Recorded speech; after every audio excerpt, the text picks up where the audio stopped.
Assalamualaikum warahmatullahi wabarakatuh.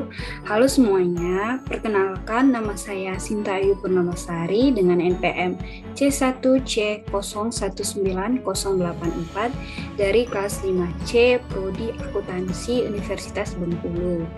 Di sini saya ingin sedikit menjelaskan materi Akuntansi Keuangan Lanjutan 1 Bab 2 yang berjudul Investasi pada Instrumen Ekuitas. PSAK yang mengatur instrumen keuangan yaitu PSAK 50, PSAK 55, PSAK 60, dan PSAK 71. Nah, instrumen keuangan yaitu melibatkan adanya kontrak perjanjian antara dua pihak. Nah, di dalam kontrak tersebut pasti akan memiliki konsekuensi. Salah satunya yaitu perusahaan akan menerima adanya aliran kas masuk. Terdapat 5 komponen instrumen keuangan. Nah, yang pertama yaitu aset keuangan. Aset keuangan berbentuk kontrak yang melibatkan antara dua pihak. Contohnya yaitu kas. Kas yang dimaksud di sini yaitu kas yang disimpan di dalam bank yang berbentuk rekening giro. Yang kedua yaitu investasi. Investasi itu terbagi menjadi dua. Yang pertama yaitu investasi pada sekuritas utang yang berupa obligasi. Yang kedua yaitu investasi pada sekuritas ekuitas yang berupa pembelian saham perusahaan lain dan akan ada sertifikat kontraknya itu sendiri. Yang selanjutnya yaitu liabilitas keuangan. Nah, liabilitas keuangan di sini perusahaan akan mempunyai kewajiban suatu kontrak yang melibatkan antara dua pihak sehingga konsekuensi bagi perusahaan yang mempunyai liabilitas akan ada aliran kas keluar. Nah, contohnya yaitu piutang wesel itu tuh bagi perusahaan. Nah, bagi pihak bank yaitu giro, tabungan atau deposito. Nah, selanjutnya yaitu instrumen ekuitas. Instrumen ekuitas yaitu hak atas aset yang dimiliki oleh pemilik setelah dikurangi liabilitas biasa. Nah, liabilitas biasa. Nah, disebut itu aset bersih. Nah, ekuitas terbagi menjadi dua kelompok utama yaitu yang pertama yaitu modal saham atau sering disebut share capital. Yang kedua yaitu saldo laba atau return earning. Nah, yang keempat yaitu instrumen derivatif dan yang kelima yaitu hedging. Akuntansi investasi saham untuk penyertaan investasinya itu tergantung pada persentase kepemilikan investor pada perusahaan investor. Nah, maka hal tersebut akan dikelompokkan menjadi 3. Yang pertama yaitu untuk kepemilikan saham itu lebih besar dari 0% sampai dengan 20%. Nah, itu akan dikatakan investor tidak memiliki pengaruh yang signifikan. Nah, PSAK yang digunakan yaitu PSAK 55. Nah, metode yang akan digunakan oleh investor untuk mencatat investasinya bisa menggunakan metode biaya ataupun metode nilai wajar. Yang kedua yaitu untuk kepemilikan saham lebih dari 20% tetapi tidak melebihi 50% atau sampai 50%. Maka dikatakan investor tersebut investasi pada entitas asosiasi dan investor memiliki pengaruh yang signifikan. Nah, PSAK yang akan mengaturnya itu PSAK 15. Nah, metode yang digunakannya itu mencatat investasinya yaitu metode ekuitas. Yang ketiga yaitu untuk kepemilikan lebih dari 50%. Nah, maka akan dikenal adanya perusahaan induk dan perusahaan anak. Nah, PSAK yang digunakan yaitu PSAK 22 dan PSAK 65. Nah, metode yang akan digunakan bisa menggunakan metode biaya atau metode ekuitas. Sedangkan laporan keuangan menjadi laporan keuangan konsolidasian.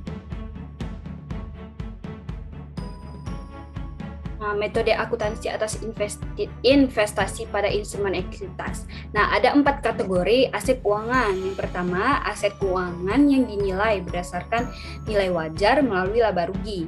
Yang kedua yaitu aset keuangan dimiliki hingga jatuh tempo. Yang ketiga yaitu aset keuangan dimiliki untuk dijual. Dan yang terakhir yaitu aset keuangan berupa pinjaman dan piutang. Metode akuntansi atas investasi pada instrumen ekuitas itu terdiri dari metode biaya, metode nilai wajar, dan metode ekuitas. Nah, di sini akan ada pencatatan-pencatatan dari beberapa transaksi. Nah, pertama yaitu ketika pencatatan itu perolehannya itu investasi. Metode biaya dan metode nilai wajar. Dalam metode ini, investor itu akan mencatat nilai investasinya sebesar harga atau biaya perolehan dari investasinya. Nah, di dalam pencatatan, ketika perolehan investasi ada biaya yang terkait seperti biaya transaksi, maka biaya tersebut bisa dikategorikan sebagai penambah atau diakui sebagai beban periode berjalan. Nah, maka akan dicatat terpisah dari perolehan investasi. Nah, atau kategori dikapitalisasi. Nah, ini ada pencatatan jika kategori sebagai penambah yaitu investasi. Di sini ada akun yang jika dikategorikan sebagai penambah yaitu investasi di debit, biaya transaksi atau komisi di debit, dan terhadap kas di kredit. Nah, jika kategori dikapitalisasi, investasinya di debit dan kasnya itu di kredit. Jika metode ekuitas, metode ini investor itu akan mencatat nilai investasinya sebesar harga atau biaya perolehan dari investasinya dengan akun yaitu investasi pada entitas asosiasi di debit dan kas itu di kredit. Yang kedua yaitu pencatatan investor ketika investor membagi dividen. Nah, jika metode biaya dan metode nilai wajar itu akunnya kas di debit dan pendapatan dividen itu di kredit. Jika metode ekuitas, kasnya di debit dan di kreditnya investasi pada entitas asosiasi.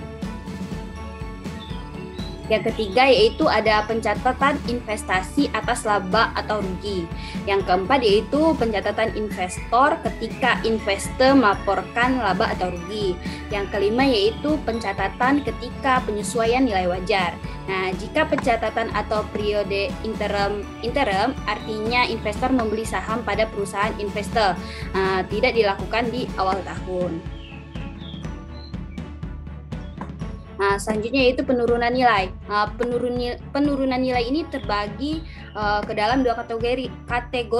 Yang pertama yaitu penurunan nilai aset keuangan itu mengikuti perubahan pada harga pasar. Nah, penyebabnya yaitu piutang tak tertagih dan pelunasan piutang. Yang kedua yaitu penurunan nilai aset keuangan dari nilai terpulihkan, yaitu memilih mana yang lebih tinggi dari nilai berikut, yaitu nilai wajar dan nilai pakai. Jika menggunakan asumsi nilai pakai, maka perlu melakukan perhitungan. Nah, penurunan nilai dari alokasi selisih atas biaya perolehan investasi. Nah, contohnya yaitu ketika menyerahkan imbalan atas investasi, nilainya berbeda dengan nilai ekuitas atau aset bersih. Nah, sehingga ada kemungkinan terjadinya diferensial selisih dan diferensial itu harus dialokasikan.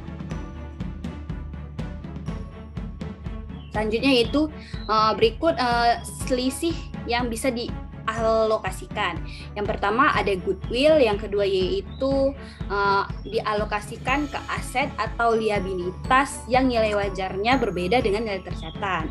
Nah, syarat-syaratnya yaitu satu, jika aset lebih besar dari nilai wajar dibandingkan dengan nilai tercatat, maka disebut diferensial atau selisih positif. Kedua, jika liabilitas lebih besar nilai wajarnya dibandingkan nilai tercatat, maka disebut diferensial atau selisih negatif. Nah, yang ketiga yaitu jika amortisasi aset diproporsi atau diferensial atau selisih bersifat positif, artinya mengurangi, atau begitupun sebaliknya. Selanjutnya yaitu transaksi hulu dan hilir. Transaksi hulu itu artinya perusahaan induk atau sebagai investor itu bertransaksi berupa jual beli aset ataupun jasa ke perusahaan anak. Perusahaan anak ini entitas asosiasi. Nah, kalau transaksi hilir yaitu perusahaan anak entitas asosiasi tadi bertransaksi ke perusahaan induk atau investor. Sekian dari penjelasan saya. Bila ada salah kata, saya mohon maaf. Saya akhiri. Wabillahi taufiq wal hidayah. Wassalamualaikum warahmatullahi wabarakatuh.